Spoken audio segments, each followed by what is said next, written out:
우리 함께 나눌 말씀은 욥기 9장 11절에서 24절까지 말씀입니다. 우리 한번 교독하겠습니다.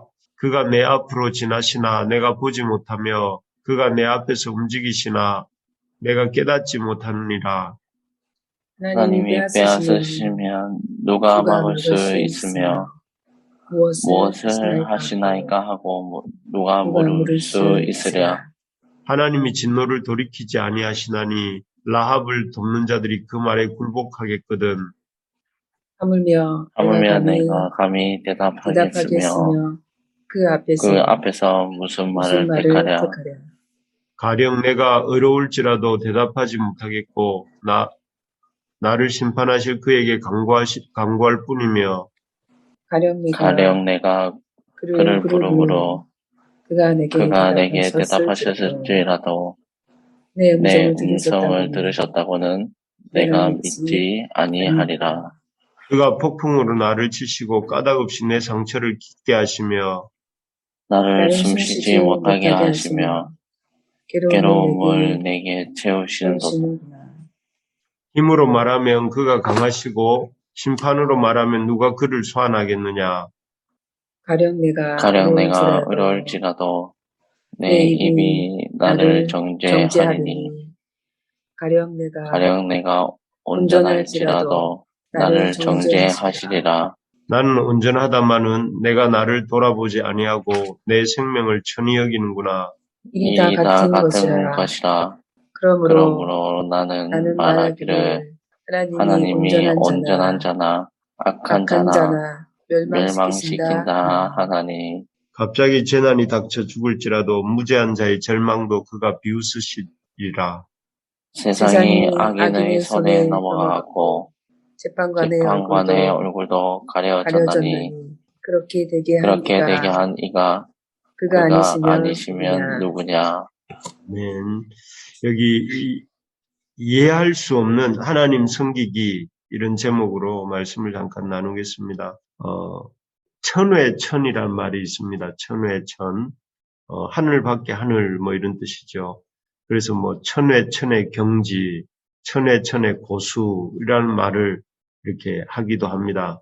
그 뜻은 뭐 하늘 밖에 하늘의 경지, 또 하늘 밖에 하늘의 고수라는 뜻으로 이제 보통 사람의 경지를 벗어나는 엄청난 고수 또는 보통 사람이 생각하거나 도무지 이해할 수 없는 엄청난 세계를 가리킬 때 쓰는 말이 천외천이란 말이 있습니다.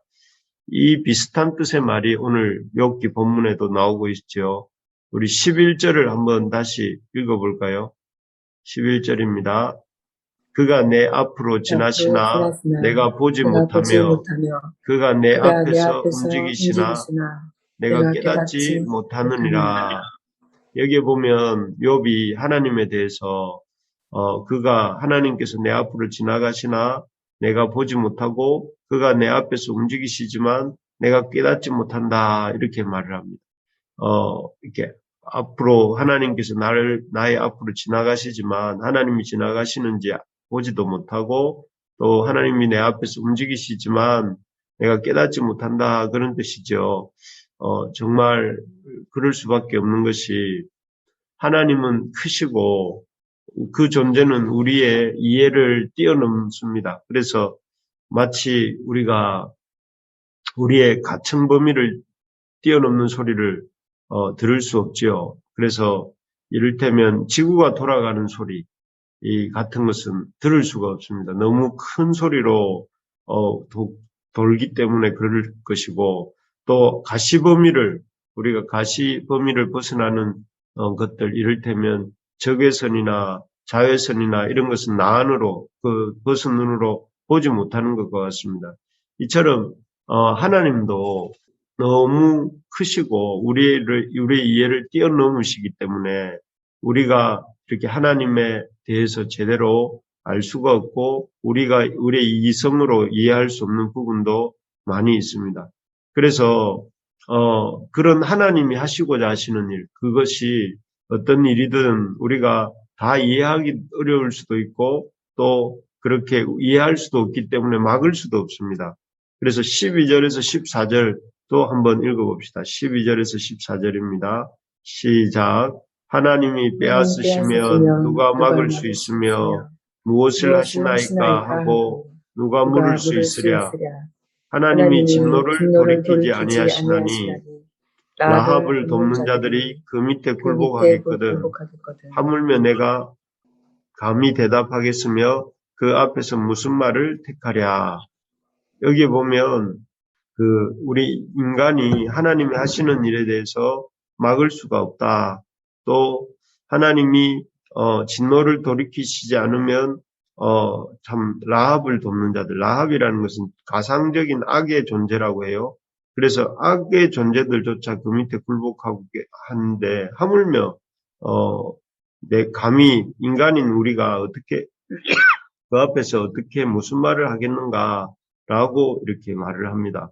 그래서 한마디로 그 하시는 일에 대해서 하나님이 하시는 일에 대해서 우리가 어떤 말도 할 수 없을 만큼 그리고 하나님은 우리보다 크신 분이고 또 놀라우신 분이다 하는 말이죠. 이렇게 우리 인간의 이해를 초월해 계시는 하나님, 또 우리의 생각을 넘어서서 계시는 하나님, 또 우리의 감각을 이렇게 감각을 넘어서 계시는 그런 하나님을 우리가 어떻게 섬길 수 있는가?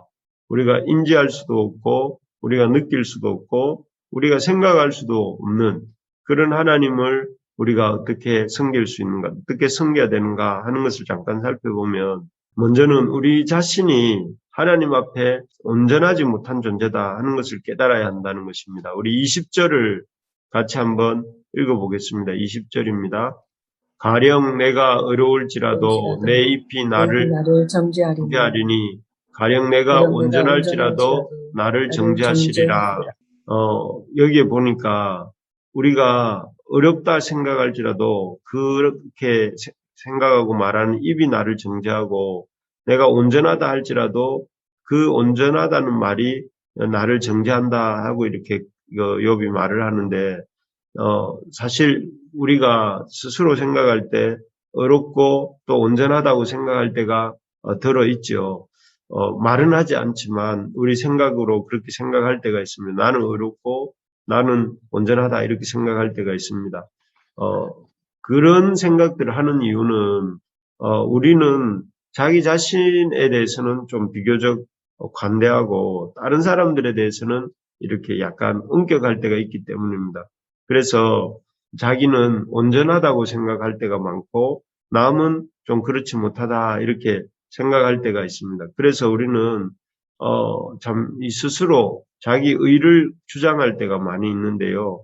그러나 참으로 온전하신 하나님, 그렇게 흠이 없으신 하나님 앞에서는 우리는 속된 말로 이렇게 명함조차 내밀 수 없는 그런 존재가 우리입니다. 그래서 이사야 선지자 같은 사람도 우리 인간의 온전한 사람들 중에 한 명이라 할 수 있지 않겠습니까? 이사야 선지자 같은 분도.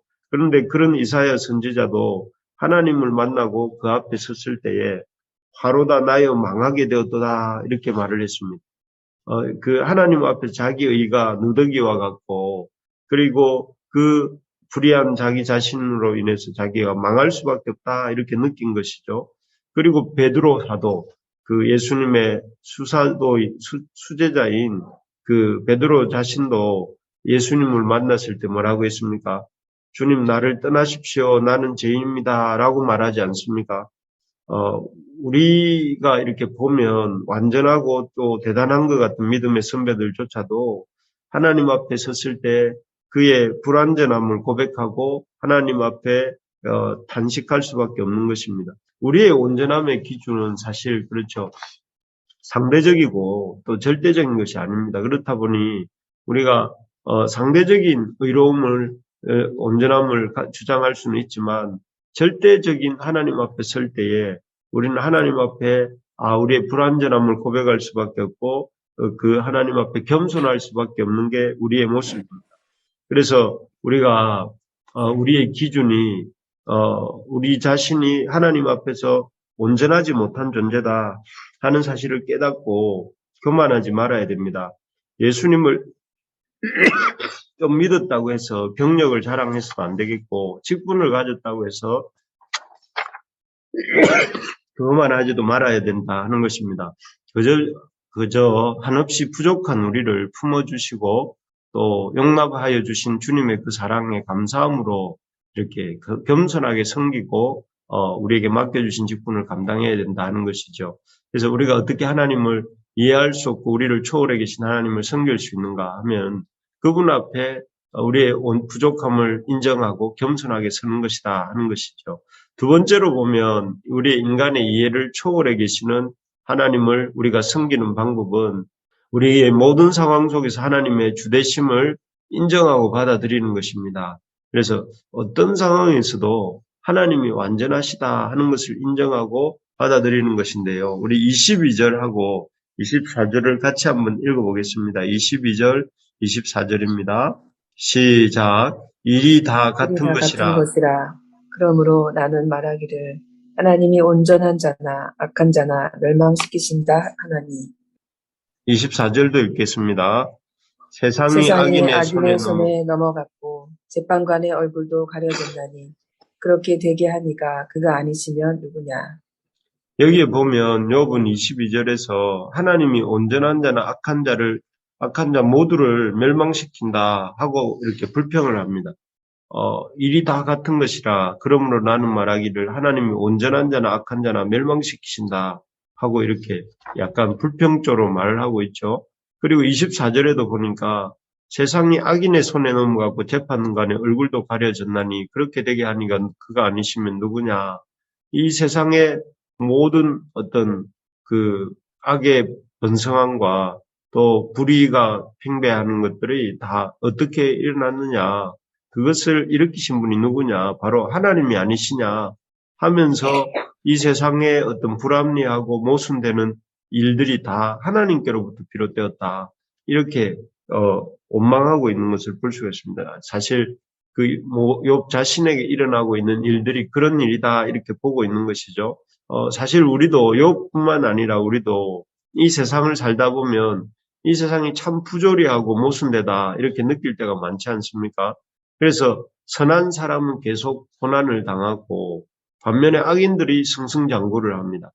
또 정직하게 사는 사람은 계속 가난해지고 다른 사람을 속이고 거짓말을 하는 사람들은 오히려 얼굴에 기름이 가득한 경우가 많지요. 그럴 때 우리는 이 욥처럼 이렇게 원망과 불평의 말을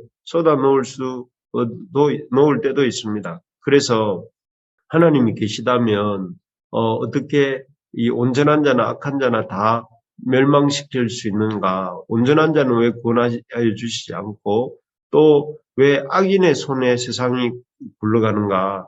의인들은 어디에 갔는가 하는 이런 욥의 불평을 할 수밖에 없죠. 하지만 이 모든 상황의 시작과 끝을 놓고 생각해 볼 때 하나님은 결코 불의하시지도 않고 악한 자를 편드시는 분도 아닙니다. 그 증거가 욥기의 결말이죠. 하나님께서는 욥의 억울함을 이 욥기의 마지막 부분에 가면 신원해 주시죠. 그리고 욥을 정죄하던 친구들에 대해서도 하나님이 책망하시고 꾸짖지 않습니까? 그래서 욥의 무너진 삶을 회복시켜 주시고 새롭게 해주시는 부분들이 이제 욥기 마지막 부분에 나오는데요. 우리가 이 하나님을 알기 때문에 이 욥기를 읽을 때 참 이 위로가 되지 않습니까? 우리가 참으로 하나님은 공의로우시고 의로우시고 또 하나님은 이렇게 공평하신 하나님이시다 하는 것을 보게 됩니다. 그래서 우리가 딱 한 부분을 보고 또 우리의 인생의 한 경우를 보고 우리의 짧은 생각으로 하나님을 이렇게 판단하고 불평하는 말을 하지 말아야 된다 하는 것입니다. 그리고 어떤 상황에서든지 하나님의 주되심을 하나님이 궁극적으로 선하시고 궁극적으로 의로우시다는 사실을 알기 때문에 그 하나님의 주되심을 어떤 상황에서든지 우리가 인정하고 받아들일 수 있다 하는 것이죠. 그리고 그런 하나님을 받아들일 때 우리가 불평하는 말이 아니라 감사하는 말을 할 수 있는 것입니다. 지금 우리의 삶 속에 어떤 불의한 일, 어떤 참 부조리한 일들을 겪고 있는지요. 그런 일 때문에 혹시 속이 상하고 낙심이 되고 혹시 그렇습니까? 그렇더라도 우리가 불평하고 원망하지 말아야 될 것은 하나님이 주가 되시고 그 주 되신 하나님께서 공의롭게 우리의 역사와 우리 인생의 역사를 풀어가신다 하는 것을 믿으시기 바랍니다. 그래서 그 하나님을 믿기 때문에 우리가 하나님을 섬길 때에 어떤 우리가 이해할 수 없는 상황이 왔다 할지라도 불평하지 않을 수 있는 것이죠. 그래서 우리가 인간의 이해를 초월해 계신 하나님을 섬기는 방법은 우리의 부족함을 인정하는 것, 불완전함을 인정하는 것과 두 번째로는 우리의 이해를 넘어서는 그 하나님의 어떤 선하심을 끝까지 신뢰하는 것이라면 세 번째로 그런 하나님을 섬기는 방법은 이러한 초월자 하나님을 향해서 우리가 그 초월자 되시고 역사의 주권자 되신 하나님을 인정하면서 간구하는 것입니다. 우리 15절을 한번 읽어봅시다. 15절입니다. 가령 내가 의로울지라도 대답하지 못하겠고 나를 심판하실 그에게 간구할 뿐이며 여기 욥이 뭐라고 하느냐면 내가 의로울지라도 대답하지 못하겠고 왜냐하면 하나님의 의 앞에서 인간의 의라는 것은 이렇게 밝은 태양빛 앞에 반딧불 같은 그런 것에 불과하기 때문에 욥이 이렇게 말하죠. 내가 의로울지라도 대답하지 못하겠고 그 다음에 이어지는 구절을 보니까 나를 심판하실 그에게 간구할 뿐이며 이 욥이 느끼는 하나님을 향한 마땅한 인간의 태도는 간구다. 간구하는 것 외에는 우리가 할 일이 없다. 이렇게 고백하고 있는 것입니다. 우리 인생에 대한 가장 완전하고 최종적인 판단은 오직 하나님만이 하실 것입니다. 우리의 인생이 어떤 인생이었는지를 평가하는 분은 오직 하나님 분이시고 그분 앞에서 우리의 인생의 진정한 평가가 내려질 것인데요. 그래서 이 사실을 우리가 정말 인정한다면 하나님만이 우리 인생의 최종적인 평가자라는 사실을 인정한다면 우리가 그분 앞에 살 수밖에 없고 그분께 간구할 수밖에 없습니다. 사람들에게 아무리 하소연하고 변론해도 우리의 의가 드러날 수 없습니다. 나는 이렇게 어렵고 결백하다고 말을 해도 사람들은 그 말을 이렇게 그들이 갖고 있는 상황과 환경에서 들을 수밖에 없기 때문에 우리의 의로움이 우리가 어렵다 한다면 그 의로움이 드러날 수가 없습니다. 그래서 우리가 진정으로 기대고 의지해야 될 분은 하나님밖에 없다 하는 것을 우리가 기억하고 사람이 아니라 하나님께 우리의 문제를 들고 나가서 하나님을 신뢰하면서 그 하나님께 우리의 이 간구를 올려드리는 것이 우리가 해야 될 일이다 하는 것이죠. 여러분 답답하고 힘든 삶의 문제들 많으시죠. 그런 문제들을 들고 사람 앞에 우리가 나가지 말고 하나님께 간구하는 이 가을이 되기를 소망합니다. 그래서 이 가을에 하나님께 우리의 문제를 들고 나가서 하나님이 주시는 그런 응답을 듣는 우리가 되면 좋겠습니다. 말씀을 맺겠습니다. 오늘 말씀을 통해서 참 인간이 이해할 수 없는 그 이 어떤 영역에 계신 분이 우리 하나님이시다 하는 것을 우리가 보았습니다. 그래서 우리가 보아도 보지 못하고 들어도 깨닫지 못하는 존재가 우리 하나님이신데 이런 하나님을 우리가 어떻게 섬길 수 있는가 하는 것은 무엇보다 첫째는 우리가 불완전한 존재다. 결코 완전한 존재가 아니라 불완전한 존재다 하는 것을 늘 명심하고 겸손하게 행하는 것이다 하는 것입니다. 그리고 둘째는 그런 불완전하고 이렇게 연약한 존재인 우리이기 때문에 우리가 언제든지 하나님을 인정하고 하나님이 주이시라는 것을 인정하고 받아들여야 된다 하는 것이었죠. 그래서 모든 상황 속에서 우리는 불완전하기 때문에 완전하신 분이 주님이시라는 것을 인정하고 그분의 역사들에 대해서 그분의 선하심과 어떤 궁극적인 이 선을 이루심에 대해 믿음으로 이렇게 살아야 된다 하는 것이죠. 그리고 세 번째로는 이런 우리를 초월해 계시는 완전자가 되신 하나님을 향해 우리가 기도해야 된다. 그 하나님을 인정하고 그분 앞에 기도하고 나아가야 된다 하는 것을 우리가 보았습니다. 우리가 이번 한 주간 살아가는 동안 이런 하나님, 우리보다 크시고 우리보다 더 놀라우신 그 주님을 의지하고 사는 우리가 되기를 소망합니다. 그래서 그분 앞에 기도하고 그분의 주되심을 인정하고 그분 앞에 겸손하게 도움을 구하는 우리 모두가 되기를 주님의 이름으로 축복합니다. 아멘.